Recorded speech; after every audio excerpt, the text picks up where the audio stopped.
પધાર્યા છે. તાળીઓના ગડગડાટથી આપણે એમને સ્વાગત કરીએ છીએ.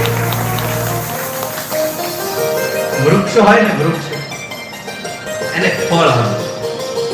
વૃક્ષ હોય તો એને ફળ આવે, વૃક્ષ હોય તો એના પાન આવે, પણ એ ફળને ક્યારેય ફળ ન આવે. વૃક્ષ હોય તો એ વૃક્ષની ઉપર પાન આવે, એની અંદર ફળ આવે, પણ એ ફળને ક્યારેય ફળ નથી આવતું. શ્રીમદ ભાગવત એ અત્યાર સુધી આપણા કરેલા કર્મનું વટવૃક્ષ છે, એનું ફળ પ્રાપ્ત થવા જઈ રહ્યું છે. પણ આશ્ચર્ય અને આનંદનો વિષય એ છે કે આપણને ફળની પ્રાપ્તિ થયા પછી પણ આપણા ફળને ફળ પ્રાપ્ત થયા છે. બોલે કયા ફળ પ્રાપ્ત થયા છે? બોલે આપણી કથાની અંદર સંન્યાસી મળે, કોઈ સંત મળે તો એને ફળ થાય. આવો ઉત્તર તરફ હું તમને લઈ જાઉં. 6 પ્રશ્નો થયા છે. ઉત્તર આપતા સુતજી મહારાજ કહે છે, પ્રીતિ સૌનક ચિત્તે તે યતો વચમિ વિચાર્ય ચ સર્વ સિદ્ધાંત નિષ્પન્નમ સંસાર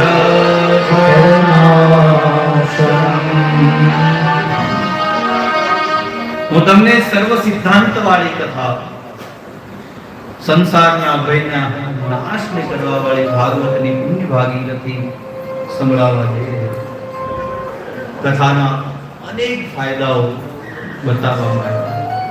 અનેક કથાથી માણસને લાભની પ્રાપ્તિ થાય છે.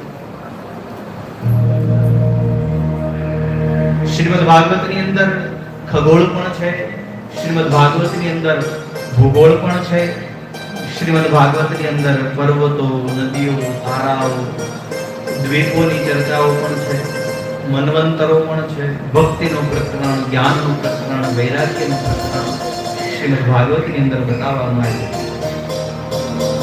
શ્રીમદ ભાગવતની અંદર કર્મની ચર્ચાઓ ઓછી અને વૈરાગ્યની ચર્ચાઓ વધારે. કર્મ વિશે હું તમે જાણીએ જ છીએ કે માણસ જેવું કર્મ કરે એવા ફળની માણસને પ્રાપ્તિ થાય. બે ને બે હંમેશા 4 જ થાય. પછી એમાં અત્યારે મારી મસ્કોડીને આપણે 2 ને 5 સિદ્ધ કરીએ એ અલગ વસ્તુ છે, પણ 2 ને 2 હંમેશા 4 જ થાય. એમાં કોઈ શંકાને સ્થાન નથી. કર્મનું બહુ સીધું ગણિત છે. તમે જેવું કર્મ કરો છો એવું જ ફળ તમને પ્રાપ્ત થાય છે. હું ઘણી વખત કહું કે કર્મની વ્યાખ્યા બહુ સરળ વ્યાખ્યામાં સમજવી હોય ને તો પડઘો પાડતી દીવાલ. જ્યાં આપણે જઈને બોલીએ અને આપણને અવાજ પાછો સંભળાય, બસ આ જ કર્મની વ્યાખ્યા છે. તમે ત્યાં જઈને જેવું બોલો એવું આપણને સંભળાય. પણ તમે તમારા કર્મની અંદર જ્ઞાનનો પ્રવેશ કરાવો. જ્ઞાનનો પ્રવેશ એટલે બોલે પડઘા પાડતી દીવાલ પાસે જઈ અને તમે એવું બોલો જે તમારે સાંભળવું છે. પડઘા પાડતી દીવાલ પાસે જઈ અને તમે એવું બોલો જે તમારે સાંભળવું છે. આ ક્રિયાને જ જ્ઞાન કહ્યું છે. તમારે જેવું સાંભળવું હોય એવું તમે બોલો એટલે તમને પ્રાપ્ત થાય. સુતજીએ 2 શબ્દ શ્રીમદ ભાગવત માટે વાપર્યા છે. પહેલો શબ્દ વાપર્યો છે શ્રીમદ ભાગવતની અંદર સર્વ સિદ્ધાંત નિષ્પન્ન છે. પૃથ્વીના જેટલા સિદ્ધાંતો છે એ દરેક સિદ્ધાંતો આ શ્રીમદ ભાગવતની અંદર સમાયેલા છે. શ્રીમદ ભાગવતની અંદર સંસાર ભયનાશનમ, માણસના સંસાર પ્રત્યેના કાલ્પનિક ભયને હરવાની શક્તિ રહેલી છે.